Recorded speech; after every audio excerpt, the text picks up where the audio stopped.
How you doing? I am your host, Doc Rotten, and this is Horror News Radio, the official Gruesome Magazine podcast.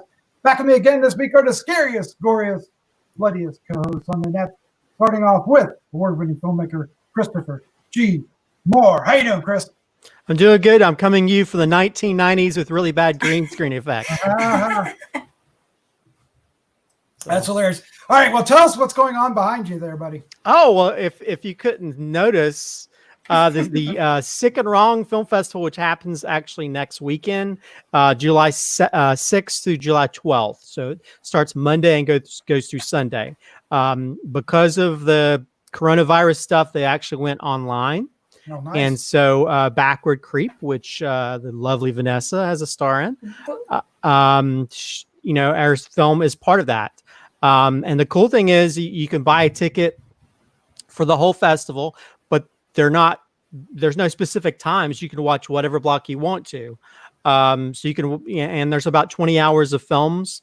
There'll also be Q&As and different, they'll also have the online award ceremony. I know that there's a Q&A on that Sunday, July 12th at noon, which I'll be a part of. And the cool thing is Backward Creep is in the room 237 block, which is supposed to be the creepy scary films block, which is kind of cool. Nice. So you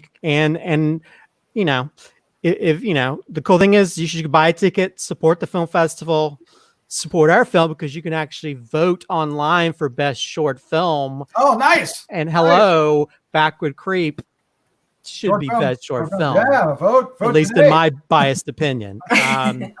So if and you can watch a lot of really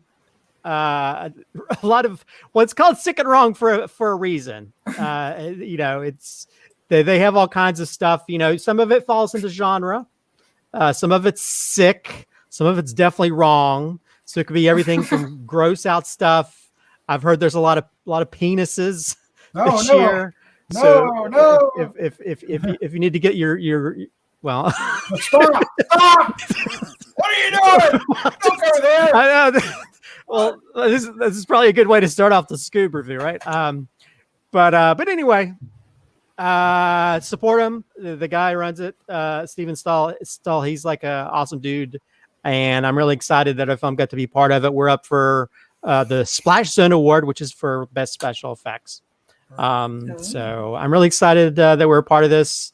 I'm glad that our film could screen somehow, even if it has to be online. But so if you want to check Backward Creep, buy a ticket to the film festival, see our film, see the other films, or just watch our film a million times, our block, and vote for it. All right. Well, we're here to review Scoob, and we've already dropped a dick. All right, so that's nice. That's nice. That's wonderful. You can just cut that part out. You know what? It's in there. We're not going to touch it. We're going to ignore it. All right.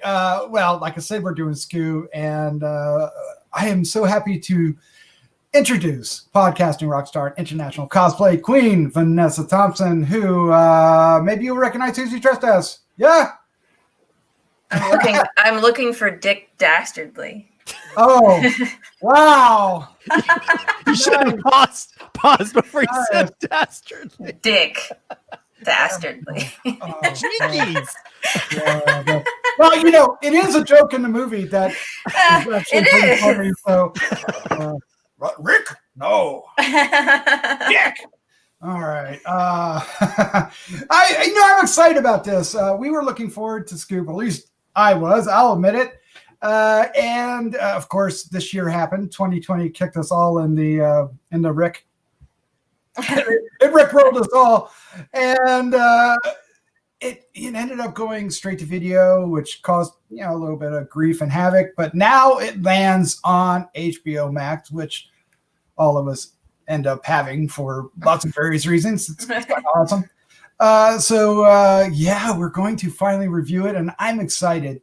So what is Scoob? If you are familiar with Scooby-Doo, and isn't everybody? It's my generation. I grew up with it, but I think every generation has grown up with a Scooby-Doo, right? Yeah. A different version of them.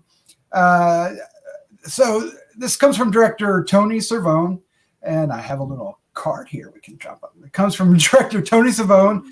It says, Scooby and the gang face their most challenging mystery ever, a plot to unleash the ghost dog Cerberus upon the world. As they race to stop the dogpocalypse, the gang discovers that Scooby is an epic destiny greater than anyone ever imagined. The writers are Matt Lieberman and Adam Sztykiel. Sorry for mispronouncing your name. Along with Jack Donaldson and Derek Elliot. Of course, it's based by the characters from Hanna and Barbera. That's William Hanna and Joseph Barbera. The cast is kind of interesting. I'll go through them real quick and we'll talk about it probably later. But Frenk Welker is Scooby-Doo. Will Forte is Shaggy Rogers. Gina Rodriguez is Velma Dinkley. Amanda Syfried is Daphne Blake. Zac Efron, wow, is Fred Jones. Jason Isaac is Dick Dastardly. Jeong is Dynomutt.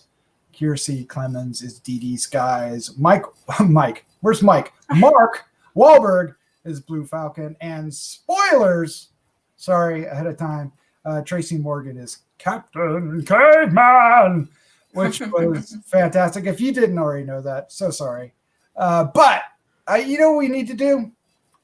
We need to find out how to get rid of this car. We need to find out what our first impression of Scoob is. Ladies first. Vanessa, what is your first impression of Scoob? I loved it. As you can tell, I came properly attired to review this movie. It's so much fun, and I had so many feels, as they say, watching this. Huh? Oh, it's nice. Yeah, I did. It's such a sweet story of Scooby and Shaggy and how they meet and their relationships and some ups and downs that they have and how they meet the rest of the crew. And it's just, I love seeing the old characters. I loved Captain Caveman so much. And Muttley and Dick Dastardly are such an iconic duo. I just had, I was saying earlier that everything kind of sucks right now in the world, and this is a movie that can take you out of it and make you remember that things don't always suck. They might suck for a while, but they'll get better, and that's what this movie made me feel. I like that quite a bit. All right, let's find out what Christopher G. Moore thought. Sir, what is your first impression of Scoob? I didn't know what to expect from it. As someone that was a lifelong Scooby-Doo fan, not so much Scrappy-Doo, but and I was kind of worried he was going to show up, but luckily he didn't. But yeah, I liked Scooby-Doo. I used to love a lot of the Scooby-Doo animated mysteries and stuff. And I think, I think this one definitely tries to be a little bit more broader with a lot of its stuff, but at the same time, they definitely try to go out of their way to, give you those feels of, what Scooby-Doo was all about. There's all. I think for me, it was just all the little Easter eggs and different things that popped in there. Even that little quick intro thing where you got to see these sort of CGI versions of all these animated monsters you saw in the original Scooby-Doo Mysteries intro.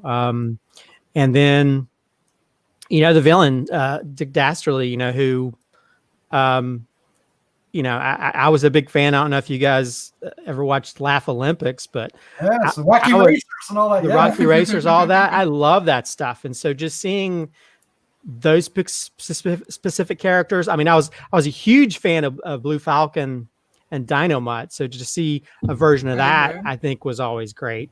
Did you see the arcade game? The Laugh? Yeah. That was so fun. and then even Hong Kong food. Yeah. Even in the end credits, they have references to Grape Ape and Jabberjaw and a lot of these other sort of Hanna-Barbera animated characters.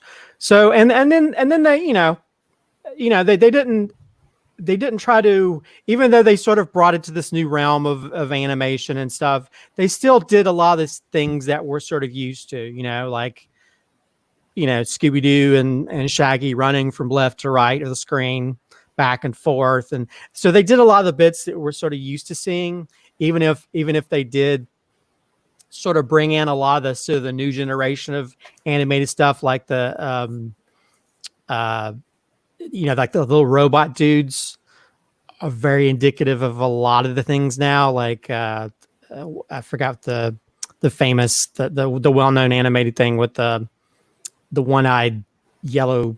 The Minions. The Minions, yeah. Oh. The little freaks.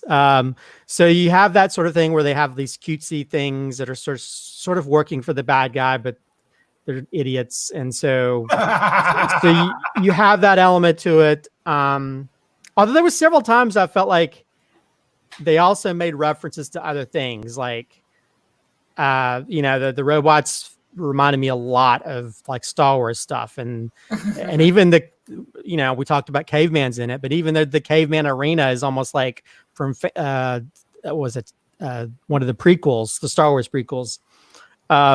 There's even a scene, which I'm not going to reveal what it's about, but there's a Star Trek scene that's very indicative of Star Trek scene where their line of dialogue is very similar to one of the Star Trek films.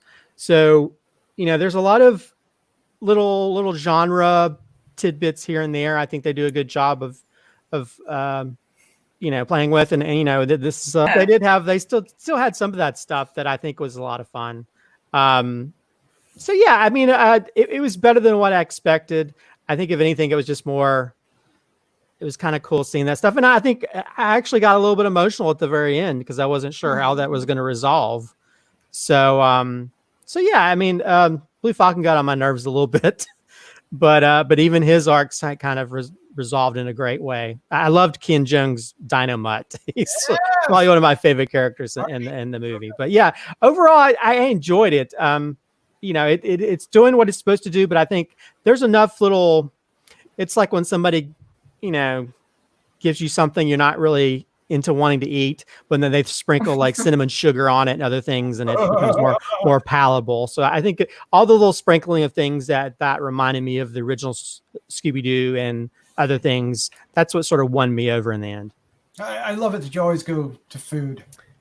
I realized when I was bringing that analogy, I was like, I always bring some food analogy, which during the quarantine has become even more apparent. Oh my, yes.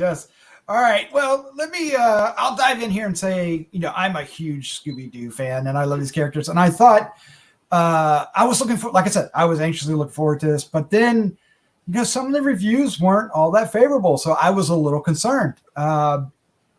And oh my God, this hit all the right spots. And I think what Vanessa was touching on, we kind of need something a little happier, we're a little lighter fare.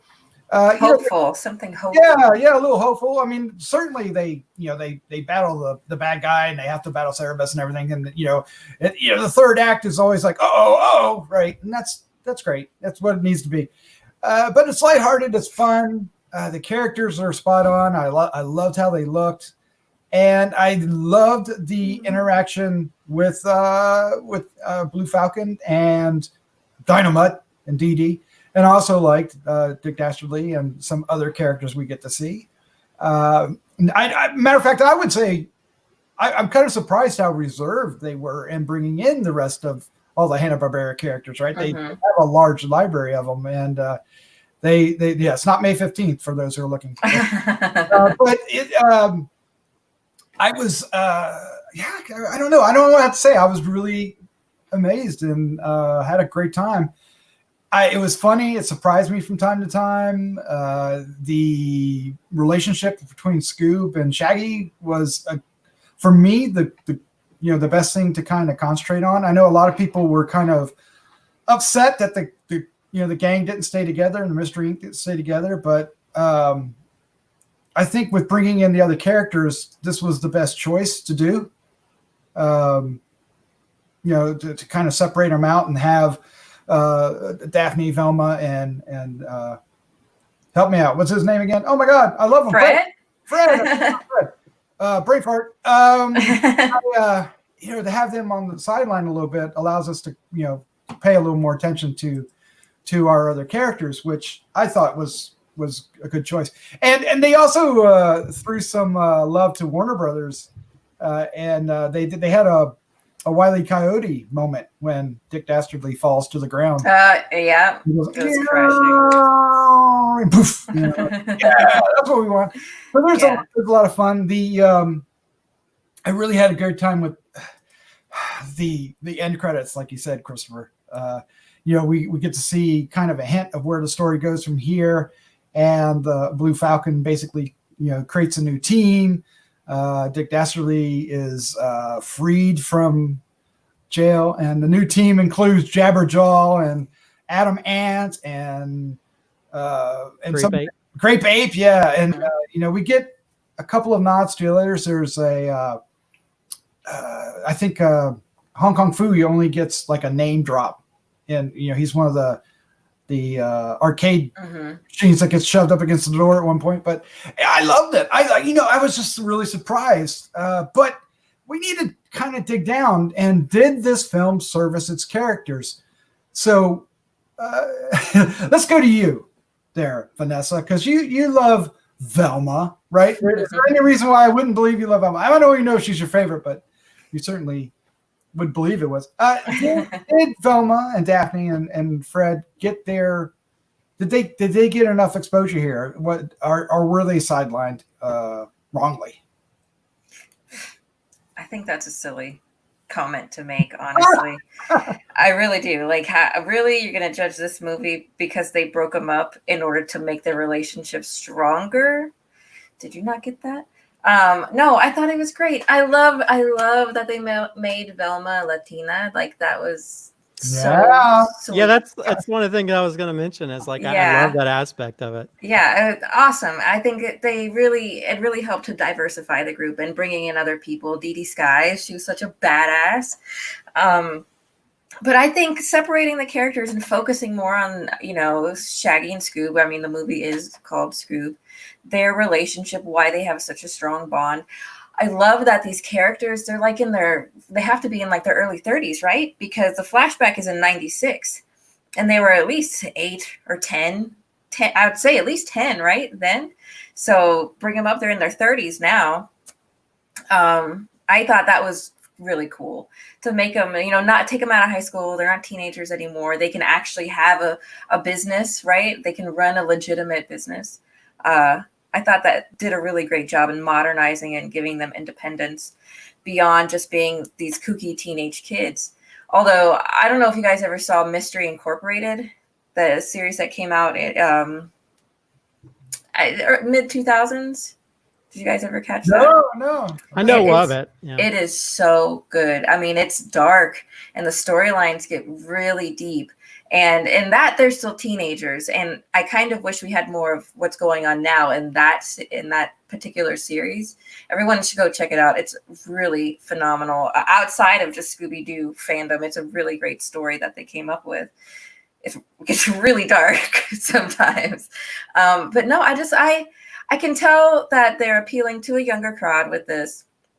But I still had a great time watching it. I felt really emotional. I felt so connected to Velma. She's our little independent feminist, right? She represents the feminist movement of today in such a modern way in this. And I thought it was a great way to make her not so stuffy and old and nerdy and boring. Like, those are the things that people want to be, right? They want to be nerdy and cool and smart and on the right side. So I really thought that was important to state that. I love that they kept Fred kind of dumb and obsessed with the mysteries in his van. In Mystery Incorporated, he's obsessed with traps. Like, his main focus is traps. But no, I just had a really, really, really great time watching this. And it really, like I said, it filled a little spot in my heart that was missing something. And they really... Will Forte. Can we talk about Will Forte as Shaggy? Absolutely, yeah. Right? I mean, Frank Welker obviously gives us that rememberable. I guess I'll use that as a word. That voice that we remember of Scooby. But, yeah, but Will Forte, like, congratulations. I thought he did a phenomenal job embodying Shaggy. The voice wasn't too dissimilar from what we're used to hearing, and he put his own little spin on it, and I thought that gave the character such depth, for a cartoon Shaggy. Yes. Well, I do too. I really liked Will Forte, and I've talked in the past not liking Will Forte, but he did a great job here. So Chris, let's do it. Let's talk Dick. And by Dick, I mean Dick Dastardly. Jason Isaacs. You talked about loving the. I always think of Wacky Racers, but you were thinking of what was the version of it you watched? Laugh Olympics. Laugh Olympics, yeah. So I predate you a little on that one. Yeah. So did Jason Isaacs bring Dick Dastardly to life in this new animated film? I think his role is probably one of the best vocal performances of anybody. Oh, nice. Mainly because he commits to it 100%. Because that is a over the top hammy villain. Yeah, you got to be over the top. That's a mustache twirling villain. Yeah, he's the ultimate mustache twirling person. And they make the joke about him putting like oil in his beard, but yeah, it's I love the comment. Well, what's her name says like this is like that they found beard oil and have some old scotch or something. Oh yeah. And Daphne was like, oh, it's not, the villain's my dad. But yeah, I love his. He performs that role with perfection, and I will have to say I disagree with you guys on Will Forte. I think he's the weakest link of the whole movie. Oh no! I think he's a poor man's Shaggy, and yeah. And I did not. I think every time he was talking, it kind of pulled me out of the movie a little bit. I think because I'm just so used to the original Shaggy, and I think what's his name who played him in the live action film? Freddie Prinze Jr. Not Freddie Prinze Jr. No.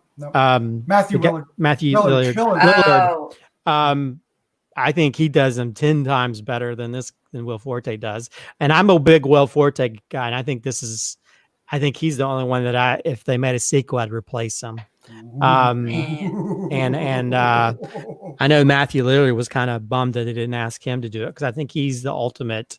He's great. Yeah. I think he's the only one that really could take on the Shaggy role. And I know I felt like Will Forte played him like he was on Xanax or something. It didn't feel like Shaggy. And I think even when we had him, when they had him as a kid, they didn't even try to play up him being a Shaggy. He was just a kid. It was kind of boring. I didn't really care about.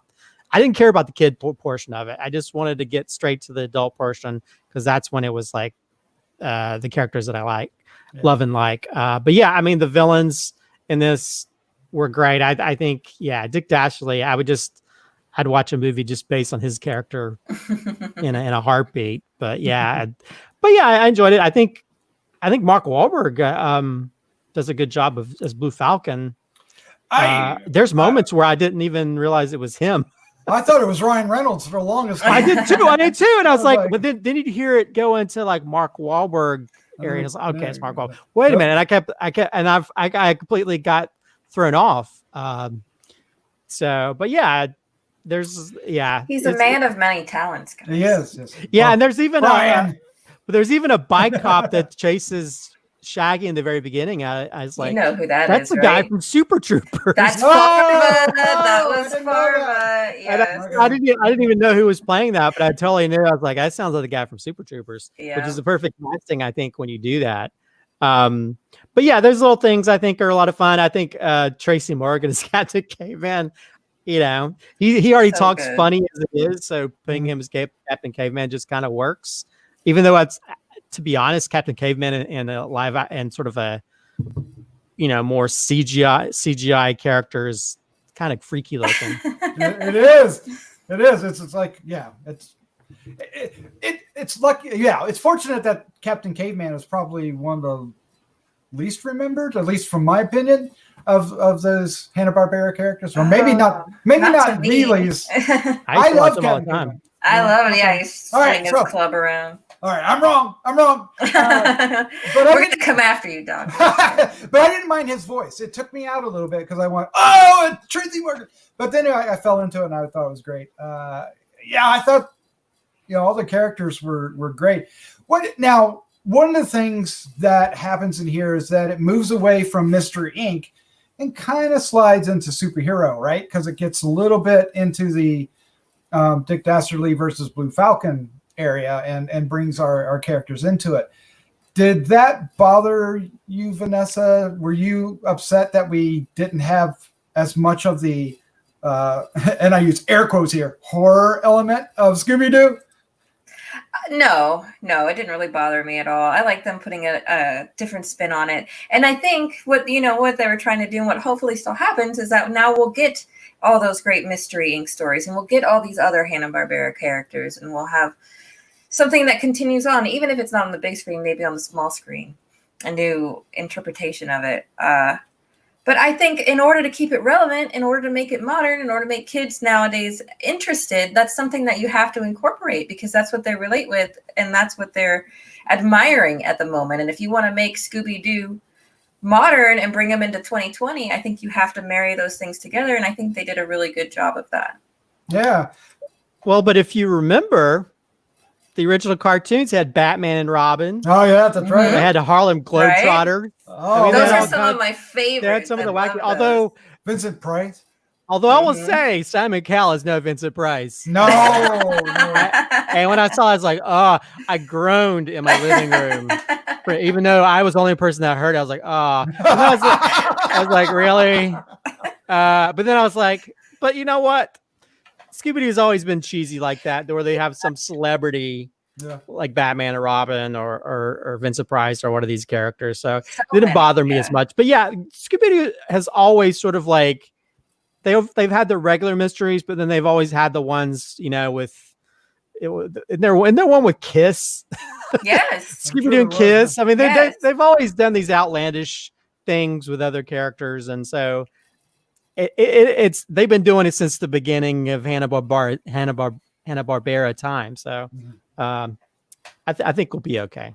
Yeah, I wouldn't be surprised if where's I going with this? I wouldn't I totally brain farted all of a sudden. I'm gonna let that one go. It just kind of happens. I'm not gonna know where that goes. I'm totally losing track of what I'm like a turd in the wind. Oh no, don't do that. Yeah, I mean, what I was thinking was, was Chris expecting the Joker to show up instead? No, although I don't remember. I don't ever remember there being pterodactyl turds in any of the Scooby-Doo mysteries. I love it. Has there been? It's in Captain Caveman part. So yes. Yeah. I think they made some poop jokes. Well, I would have had just seeing it plop with all this gross stuff inside. I was like, oh. It's very moisturizing, Chris. I was wondering if Tracy Morgan did improvise that line. That sounds like something he would come up with. It does. Although there's another line that made me laugh out loud where he was like something about like nice wheels. He's like, whatever those are. He had some very great lines in the little amount of time that he was on screen. All right. Well, let's go ahead and give our final thoughts, our score, and favorite scene. This is going to be fun for Scoob. And Vanessa, you're up first. I loved it. I had so much fun watching this. I'm glad it came to HBOMax so that we could all catch it. I hope it does really well. I hope people love it. I hope it just continues to get attention now that it's on HBOMax because I want to see more. I always want more Scooby-Doo. And this was a really cute interpretation. And it just felt really good to watch right now. It's all our favorite characters, new characters we haven't seen in such a long time. They even made Dick Dastardly, like, you have a sympathy for him. You're rooting for him at certain points. And I think that's really important and fun. So yeah, overall, 2 thumbs up for this movie. Oh my gosh, I can. I had so much fun watching it. I didn't really focus on a favorite scene, so I kind of have to think about it now. So many scenes with Scooby and Shaggy, but one that's sticking out in my mind in particular is when we're nearing the crescendo, and Fred is pining the loss of the mystery machine. Yes. And he grabs the hubcap and says, "You will be avenged," puts the hubcap on like Captain America, and he goes out there to fight Cerberus. Like, I thought that was just so cute. And I love it. And like, goes back to when we're first introduced to him and he's a knight in shining armor saving the day. Oh, that's right. Yeah. Oh, good. Yeah. So that one in particular is standing out in my mind, but there's so many sweet and tender moments and fun moments, and basically anything Captain Caveman said is great. Nice. So I am giving this one, I'm going to give this one a 4. A 4. Nice. Mm-hmm. All right. Up next is Christopher G. Moore. What are your final thoughts? Your score, favorite scene for Scoob? You know what? This film was, I was worried that I was going to come away with it hating it, not feeling it was like the Scooby-Doo that I'm used to. But I think they did a good job of sort of melding a lot of the current stuff of animation along with, the old school stuff as well, so that for those people that like a lot of the new type of stuff, they'd enjoy it. If you remember the old Scooby-Doo, then you'd see all those little elements, whether it be Easter eggs or just how some parts of it played out. So yeah, I thought it's an enjoyable thing. It's silly and fun. I think some of the current references are going to make it a little bit dated.